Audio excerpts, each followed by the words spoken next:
S four Shrikant Deval म्हणजे गोष्ट काकडची. आजच्या भागामध्ये आपण करणार आहोत नारळाची वडी. चला तर मग त्यासाठी लागणारं साहित्य आणि कृती काय आहे ते आपण पाहू. हो, पण सर्वात आधी तुम्हाला नारळी पौर्णिमेच्या आणि रक्षाबंधनाच्या खूप खूप शुभेच्छा. चला तर आता आपण रेसिपीला सुरुवात करू. हे बघा, इथे मी एक नारळ खवणलेला आहे. छोटा नारळ होता, एक वाटी नारळ खवणून घेतलेला आहे. आणि त्याच नारळाचं हे जेवढं हा नारळ खवणून वाटीत घ्यायचा, बाऊलमध्ये किंवा वाटीमध्ये प्रमाण जेवढं तुमचं खवणलेलं खोबरं आहे तेवढ्याच प्रमाण तुम्हाला साखरेचं घ्यायचं आहे. जास्त प्रमाण घेऊ नका, नाहीतर खीर कराल. म्हणून मी जसं सांगतोय तसंच करा. आणि जेवढं खोबरं तेवढीच साखर. आणि त्यासाठी तुम्हाला लागेल, तुमच्याकडे असेल वेलची, ड्रायफ्रूट असले तर त्याची पावडर, आणि कलर असेल तर कलर तुम्ही घालू शकता. मी ह्याच्यापैकी काहीच नाही घालणार आहे. मी फक्त नारळ, साखर एवढंच घेणार आहे.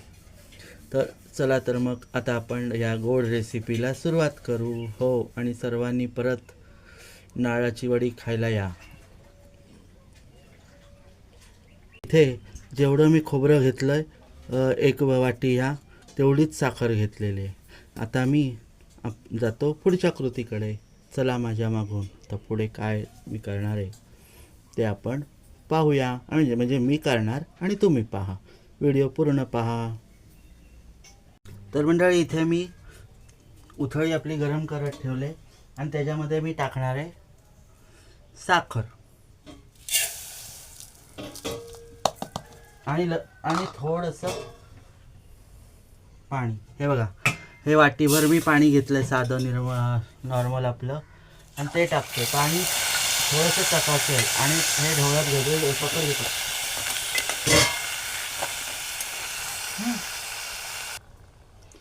तर आपण आता साखरी विरघळून घेऊया.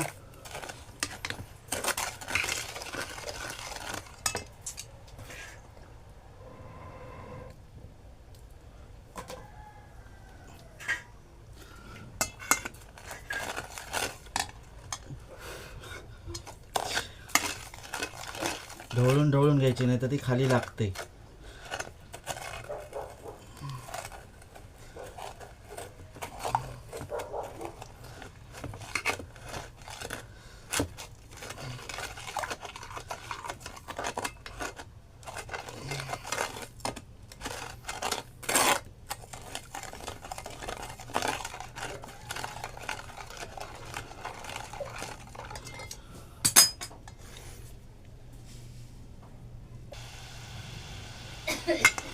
चांगलं ढवळून घेऊया आपण साखर.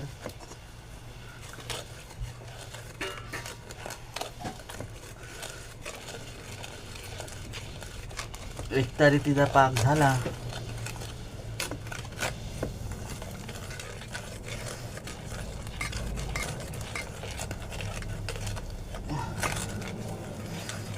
साखर विरघळली ना सगळी का, मग आपण त्याच्यामध्ये खोबरं टाकू.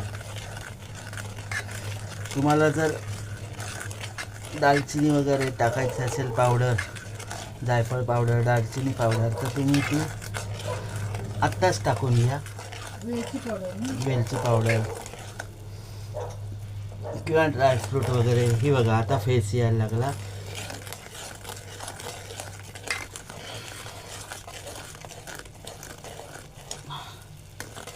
साखर आपली विरघळायला सुरुवात झालेली आहे.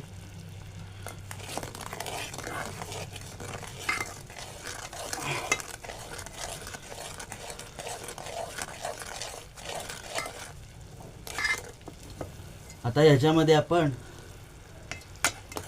खोबरं टाकू. आपण भेटू थोड्या वेळाने. जरा साखर विरघळू दे. विरघळायला लागली, पाक व्हायला लागला का मग मी तुम्हाला दाखवतो. आता आपली साखर विरघळलेली आहे पक्की. तर आता आपण त्याच्यामध्ये टाकणार आहोत आपलं एक ओलं खोबरं.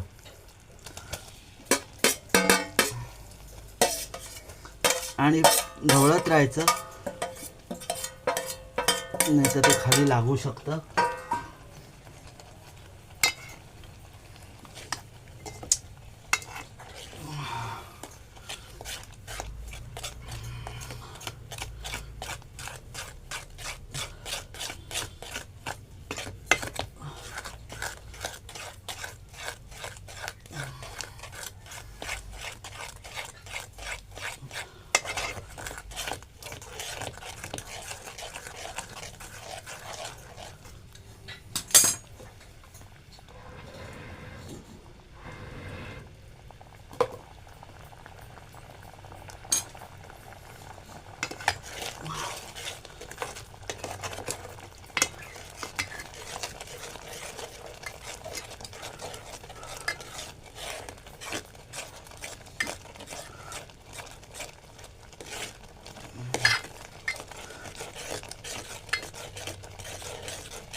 गॅस मंद ठेवायचा आहे आणि मग करायचं. फुल गॅस आताच्या याला फुल गॅस नाही ठेवायचा, नाही तर खाली लागेल. आटाला लागलं का मग एकदम घट्ट घट्ट होतं, मग ते काढायचं.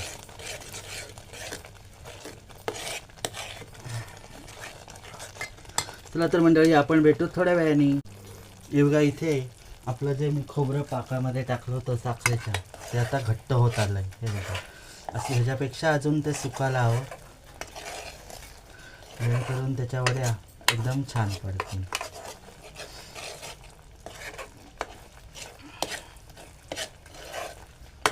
कसं पाहिजे ते पण तुम्हाला सांगतो. ह्या पाकाने जी बाजूच्या या कडा आहेत त्या सोडल्या पाहिजे, आणि घट्ट गोळ्यासारखं ते व्हायला आलं पाहिजे. अजून आपल्याला 15 मिनटं ह्याच्यात लागणार आहेत. 15 मिनटांनी आपण बघूया. आपण भेटू थोड्या वेळाने. तर मंडळी, इथे मी प्लेट घेतलेली आहे आणि त्याला मी आता लावणार आहे तूप, किंवा तुम्ही डाळडासुद्धा लावू शकता. मी इथे हे बघा साजूक तूप, हे आम्ही वहिनीने घरी केलेलं आहे, ते आम्ही आता लावतो प्लेटला. का लावायचं तर वडी आपली सुटताना ती चिटकू नये म्हणून. हे बघा, आणि ते असं चोळून पुसून घ्यायचं, सगळीकडे लागेल असं करायचं त्याला.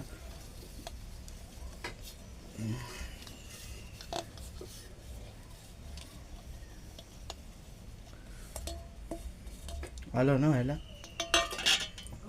मग.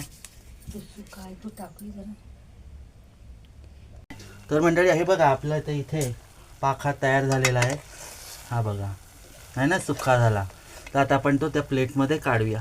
हे बघा, आपला पाखा रेडी आहे आता. हा बघा, झाला ना सुक्का सुक्का. याला झाल्या झाल्या लगेच प्लेटमध्ये काढायचा, आधी तयारी करून ठेवायची, तूप लावायची. नाही तर काय होईल, आपल्या वड्या त्या टोपातच होतील ना, तुम्हाला मग वडी करता यायची. हे बघा, असं सुक्खं होतं. जरा वेळ झाला ना का मग तो सुक्का होतो.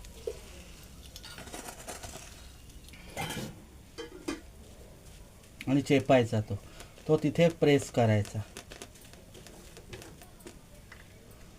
चुलीवर जरा थाट जास्त लागले. हां, चुलीवरती जरा आग जास्त लागते ना, आपण ती कमी पण करू शकत नाही, म्हणून हा कलर असा आलाय.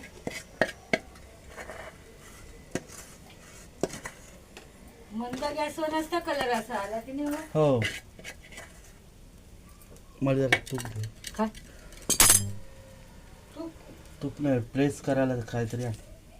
हे बघा, असं ना सगळीकडून. वाटी देऊ? हां, वाटी आण, चालेल.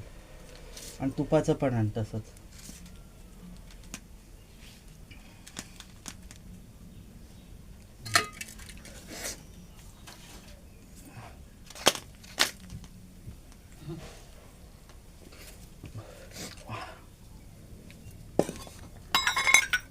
हे बघा, आता मी वाटी घेतले आणि त्याला तूप लावणार आहे. हे बघा, वाटीला तूप लावलंय आणि आता हे आपण प्रेस करूया.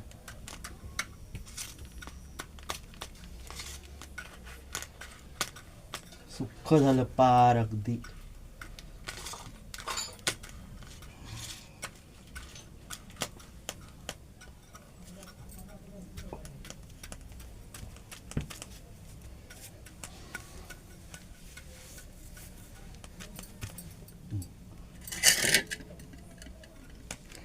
ते नको टाकू. दगड झालाय. कडक झालं असेल ते. दगड झालाय म्हणून बोलते का तुम्हाला. हे बघा, असं प्रेस करायचं. गरम. तुम्ही हातात घेतलाय. मला काही धुराची ॲलर्जी, त्याने मला नाकाला आग व्हायला लागली. पुन्हा आपण प्रेस करूया.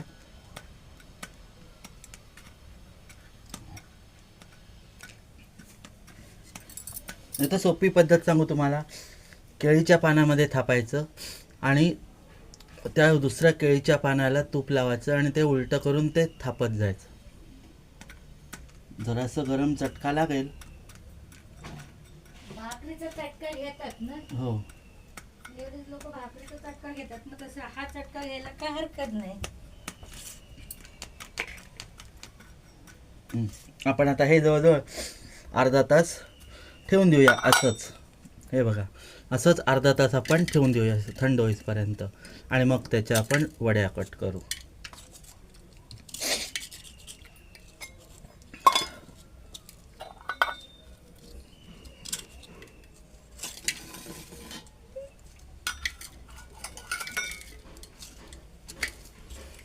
आपण इथे त्याच्या वड्या पाडूया.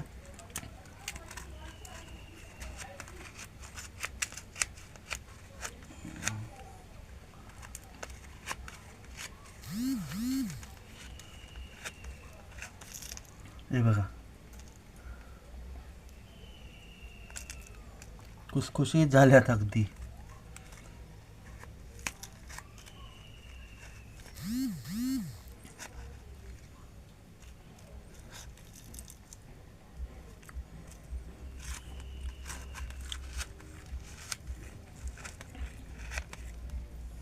चला आपण भेटू थोड्या वेळाने. तर मंडळी, या नारळी पाक खायला म्हणजे आपल्या नारळाच्या वड्या, कोकणामध्ये याला नारळाची कापं म्हणतात. तर आता ही आपण कसं झालं आहे ते आपण आता पाहू. चला तर मग आता मी याची चव घेऊन बघणार आहे. हां,